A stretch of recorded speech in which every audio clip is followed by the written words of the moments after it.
The day I moved in with my husband, his mother handed me a prenup she wrote herself and said, "Sign this or get out." My husband just looked away. I took a deep breath and replied, "Sure, but you'll need to include your rent for living in my house." Her eyes went wide. "My name is Riley, I'm 34, and if you've ever found yourself staring at a person you thought you knew and realizing, slowly, deeply, heartbreakingly, that they were never who you believed they were, then maybe you'll understand what I'm about to share." It wasn't the wedding, the ring, or even the idea of forever that made me feel secure.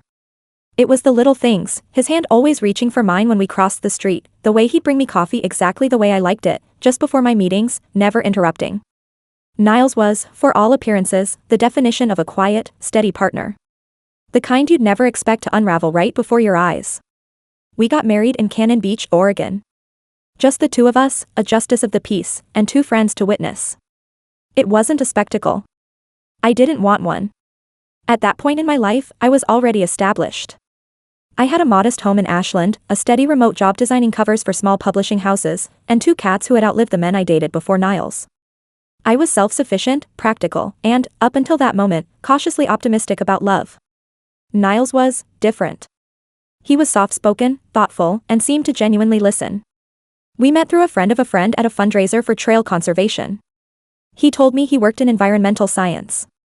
He traveled sometimes for field data but mostly worked on reports and policy drafts. He had a weirdly charming way of gifting me little pieces of nature from wherever he'd been, a smooth stone, a tiny shell, sometimes a brittle leaf tucked inside a napkin with a date scrawled on it.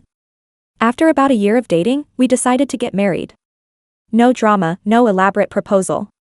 Just a walk by the river one fall evening, and him asking if I saw a future together. I said yes. I believed it then. It made sense for him to move in with me. His lease was ending, and I had space. My house was cozy but roomy enough, 2 bedrooms, a sunroom I used as my workspace, and a living room with an old fireplace that leaned ever so slightly like it was trying to hear our conversations.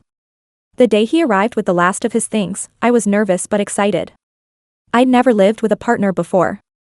I remember opening the front door, wearing the same flannel I'd had since college, and feeling strangely hopeful. Then she walked in. Not Niles. Ramona. His mother. She walked into my house like she had keys. Hair perfectly set, lips painted, and a folder in her hand that she extended like it was a wedding gift. No, hello. No smile. Just, "You need to sign this before anything goes further." I blinked, thinking maybe I misunderstood. I opened the folder. A prenup. Handwritten. On loose-leaf paper, with smudged ink and underlined phrases. There were bullet points. Entire sections circled with red pen. I thought it was a joke at first. Then I read, no claims to any family assets, past or future. No involvement in family real estate decisions. A $500 monthly payment in the event of emotional damages caused to Ramona by any discord in the marriage. I remember laughing. Just a soft, stunned laugh. Then I looked at Niles. He was standing beside a box labeled kitchen stuff, pretending not to notice. His eyes fixed on the cardboard like it was the most interesting thing in the world. That silence told me everything I needed to know. He wasn't going to say a word. Not to defend me. Not to explain. Not even to comfort me.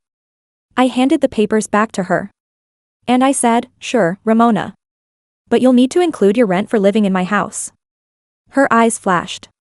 Shocked. As if I'd spoken in a language she'd never heard. "You can itemize it however you want," I added, calm but cold, "but if you're planning to manage this marriage from my living room, you're paying for the privilege. Market rate. I'll send you a Venmo request tonight." She turned to Niles. "Are you really letting her speak to me like this?" He picked up the box and disappeared into the kitchen. That was the moment I knew. Not suspected. Knew. There was something very, very wrong. Over the next few weeks, I tried to make sense of what was happening. Ramona didn't leave that day. In fact, she acted like she had partial custody of him. She dropped by without warning, often during my work hours. She rearranged things. Moved the spice rack. Washed my dishes and then forgot where things went, putting pots where plates belonged. She corrected me on how I folded towels, how I watered plants, even how I used the thermostat. And Niles drifted. He wasn't the man I dated. He became vague. Defensive. If I asked him about a utility bill, he'd say, "Let me check with Mom." When I pointed out the strange charges on his bank statements, he waved them off. She helps me manage my accounts, he said, like it was the most normal thing in the world for a grown man to have his finances overseen by his mother. Then I started digging. Not snooping, just noticing. Receipts. Open tabs on his laptop. Notes in his planner in someone else's handwriting. I found out she had power of attorney over him. That she had access to his bank accounts, his healthcare, even his retirement savings. It dated back to when he was hospitalized briefly after a car accident in college. Apparently, he'd never revoked it. She never let go. When I confronted him, he said, "She's just trying to help." I asked, "Do you think this is normal?" His response, silence. We began drifting further apart. I asked him to go to therapy. He agreed, once. He went to one session. I waited at home, watching the clock, hoping something might change. When he returned, his face was blank. She asked me if I actually wanted to be married, he said, setting his coat on the couch. I don't know if I do. That was it. That was the crack. The silence between us grew, thick and heavy. One morning, I woke up before him. Made coffee. Sat on the back deck and watched the sun bleed into the sky. And I thought about how lonely I felt while married. How I was hosting someone in my own home who wasn't choosing me, not fully. Someone who couldn't even look me in the eye when his mother handed me a mock legal contract. 2 weeks later, I told him he could stay until the end of the month. He nodded. Didn't argue. Didn't fight for me. Didn't even ask why. I let him take the awful dentist's chair he loved so much. Everything else stayed. Ramona sent me long emails after he moved out. Full of veiled insults wrapped in civility. "I'm sorry you felt our family support was a threat," she wrote once. "Perhaps someday you'll understand the importance of heritage and structure." I replied only once. "I'm still waiting on that Venmo for rent." I blocked her after that. And now. I still live in that same little house in Ashland. I fixed the crooked fireplace. Painted the deck. Bought myself a new reading chair, leather, soft, and definitely not stolen from any medical office. The cats are the same. Independent. Distant. But lately, one of them sleeps near my feet. And sometimes I wonder what would have happened if I'd signed that paper. If I'd kept quiet. If I'd let Ramona redecorate my life like she tried to do with my spice rack. But I didn't. I said no. And that, more than the marriage, more than the divorce, is what I'm most proud of. 2 months after Niles moved out, the house felt quieter than ever, but not in a peaceful way. It was a heavy silence, the kind that settled into corners and made itself known in the middle of the night when the refrigerator hummed or the floor creaked under the weight of old memories. I tried not to dwell on the quiet, but sometimes, I found myself standing in the middle of the living room, wondering how a space could feel so hollow when nothing had really changed. I buried myself in work. Deadlines became comfort. I picked up an extra freelance project, a vegan cookbook layout for a small publisher in Eugene. The photos were all warm tones and earthy ingredients. Chickpeas and turmeric, smiling faces holding jars of fermented things I couldn't pronounce. It gave me something to do, something to build. And then, a letter came. Not an email. Not a text. A letter. Handwritten. It arrived in a pale pink envelope with a floral stamp and no return address. The handwriting was elegant, almost old-fashioned, like someone who still believed in thank you notes and wedding invitations on thick cardstock. I stared at it for a full minute before opening it, standing over the kitchen sink like I might need to rinse off whatever it carried. It was from Janessa. Niles' aunt. She lived in Coos Bay. I'd only spoken to her once, briefly, at the wedding reception.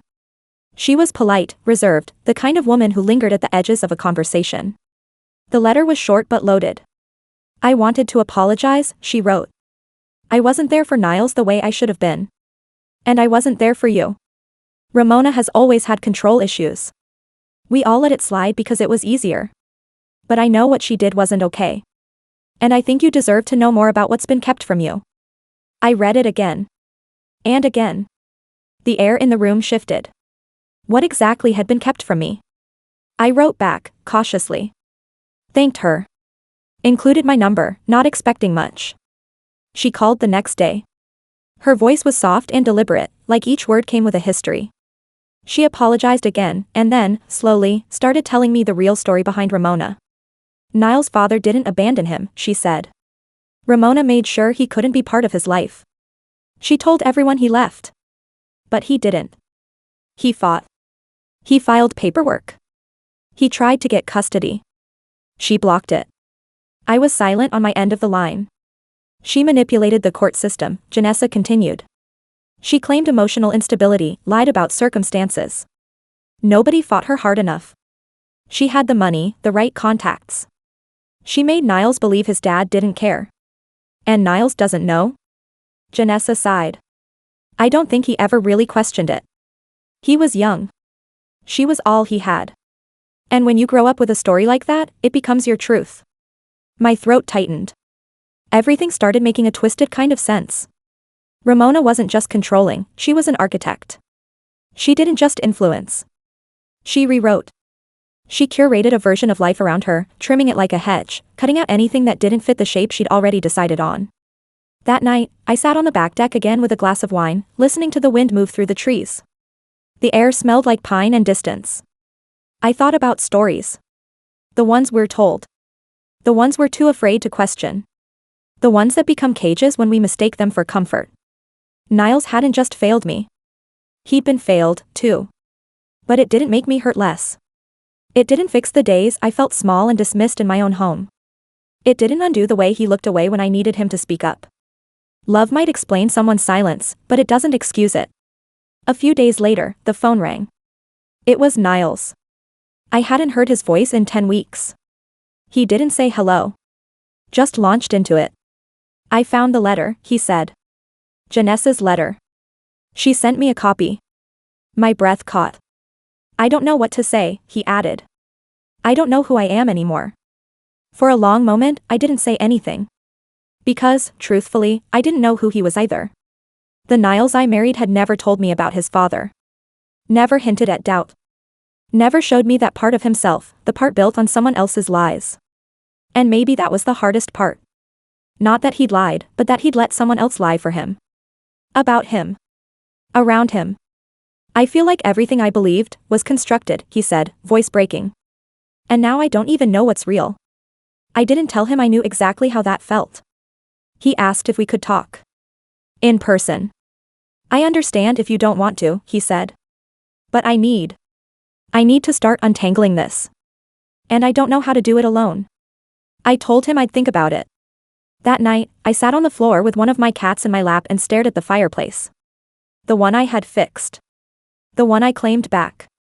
The one that used to lean like it had secrets, too.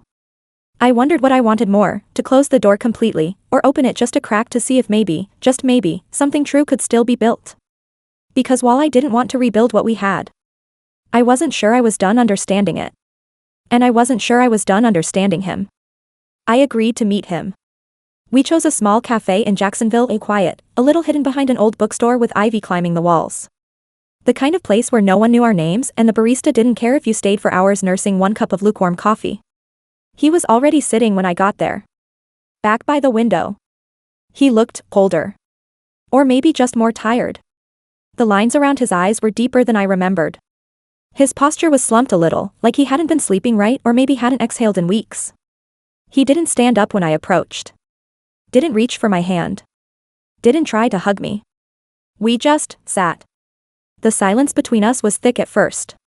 Not tense, exactly. Just loaded. Like there were too many unsaid things hovering in the air and neither of us knew where to begin. I've started seeing a therapist, he said finally. I nodded slowly. Just waited. She told me I need to stop protecting my mother's version of the truth. That I've lived inside her story for too long. There was something raw in his voice. Unpolished. Unrehearsed. He wasn't performing. He wasn't trying to earn anything. He was just talking. I didn't know how to be your husband without her in the room, he added. And I think some part of me believed that keeping her happy meant we'd be okay. I stared at the chipped edge of my coffee mug. Let his words land. That's not how marriage works, I said, voice low but steady. I know that now. I watched him. Watched the way he fidgeted with his sleeves, how he kept his eyes on the table between us. There was no ask in his tone. No begging. Just the truth, said quietly. He told me Ramona wasn't speaking to him. Not since he started asking questions. Not since Janessa's letter. He said she accused him of betrayal. Of letting someone poison him against her. And what do you think? I asked. He took a long breath. Held it. I think she's terrified of losing control. That silence came again, but this time it didn't feel like avoidance. It didn't feel like anger or distance. It felt like space. Room to breathe. To think. When I left that cafe, I didn't feel relief. I didn't feel like we'd untangled anything. But I did feel a shift. Somewhere, deep inside, a slow, heavy door creaked open, letting in just the smallest sliver of something. Light, maybe. Or perspective. Or just the realization that healing didn't have to mean reconciling. Later that week, Janessa called again. Her voice was different. Lighter. Like she'd let go of something she'd been carrying for too long. I'm glad you spoke with him, she said. It's not your job to heal him, but I think your honesty helped him see something he couldn't before. I didn't know how to respond to that. I wasn't trying to be anyone's clarity. I wasn't trying to be his turning point. I was just trying to survive. To find footing after the foundation I thought I'd built cracked in half. But then she said something that made my stomach knot. Ramona's not done, she said. She's angry. Embarrassed. And when that happens, she lashes out. I didn't ask how she knew. I didn't need to. Because I already felt it. The emails had started again. Not directly from Ramona, but from a lawyer. A firm I didn't recognize. Cold, impersonal language about financial expectations and emotional distress. There was even mention of the prenup, her version of it, saying I had created a hostile living environment. It was laughable. Except it wasn't. Because legal threats, no matter how ridiculous, carry weight. They chew away at your peace. They cost time. They cost money. They cost sleep. I contacted a friend of mine, Sasha, a paralegal who used to work for a divorce attorney in Medford. She took one look at the letter and said, "This is intimidation. Not enforceable, not valid. But she wants you rattled." It worked. I didn't feel safe in my own house. Not because I thought Ramona would show up, but because her shadow had already taken so much space. The idea of her. The threat of her. And Niles? He started texting more. Just little updates. About therapy. About the books he was reading. About a memory he'd uncovered that didn't line up with what he'd been told his whole life. I didn't respond to all of them. But I read every one. Because as much as I wanted to move forward, I couldn't shake the feeling that this wasn't over. That something was coming. I wasn't sure if it would break me. Or free me. But I could feel it getting closer. The letter from Ramona's attorney was followed by another. Then another. A steady trickle of veiled threats dressed up in legal jargon. Each one was more absurd than the last. She was attempting to sue me for undue psychological strain and claimed emotional damage from being forcibly removed from her son's life. Never mind the fact that I had invited her in with hospitality, and she'd responded with power plays and ultimatums. At first, I didn't tell Niles about the letters. I didn't want to make it his responsibility. But when one showed up claiming I owed restitution for breach of verbal contract, something inside me snapped. I scanned all of them, printed them out, and drove straight to his apartment. No warning. No text. He opened the door in sweatpants and looked like he hadn't left in days. There were dishes stacked in the sink behind him, and that faint smell of someone who'd been existing but not quite living. I didn't even wait for him to speak. "She's sending these to me now." I shoved the manila folder into his hands. "You need to deal with this." He sat on the edge of the couch, flipping through page after page. As he read, his face shifted, from confusion, to disbelief, to shame. "I'm sorry," he said quietly. "That's not enough," I told him. "I know." We sat in that heavy silence again, but this time it wasn't shared grief. It was a reckoning. I could see the war happening inside him. Between the part that had always wanted to believe his mother had reasons for everything, and the part that finally understood she'd been manipulating every room she entered. "I'll handle it," he said finally. "You won't hear from her again." I didn't ask how. 2 weeks later, a new letter arrived, but not from Ramona, and not from her petty parade of lawyers.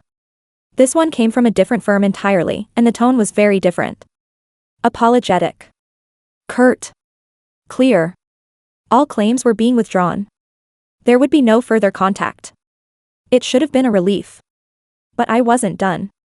While Ramona had been busy writing legal tantrums and nursing her bruised pride, I'd been doing some writing of my own.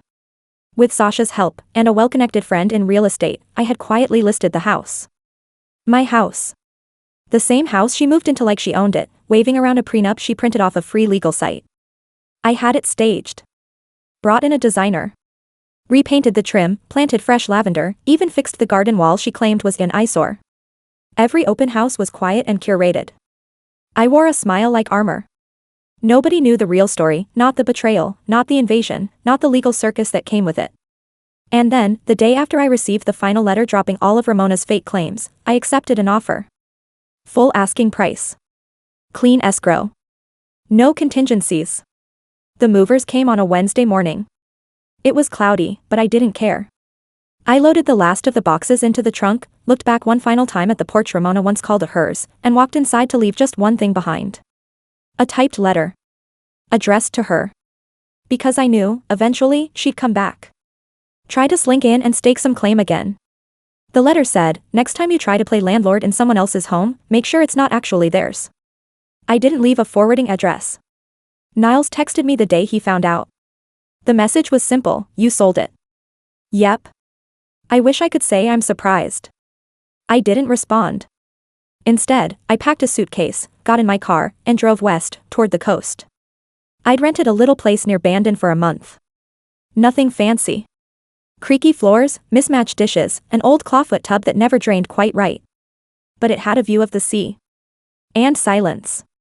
Not the kind that creeps into your bones when something's wrong. The kind that holds you. Waves rolled in and out. The breeze carried salt and clarity. For the first time in a long time, I didn't feel like I had to explain myself to anyone. There were still things I didn't have answers to.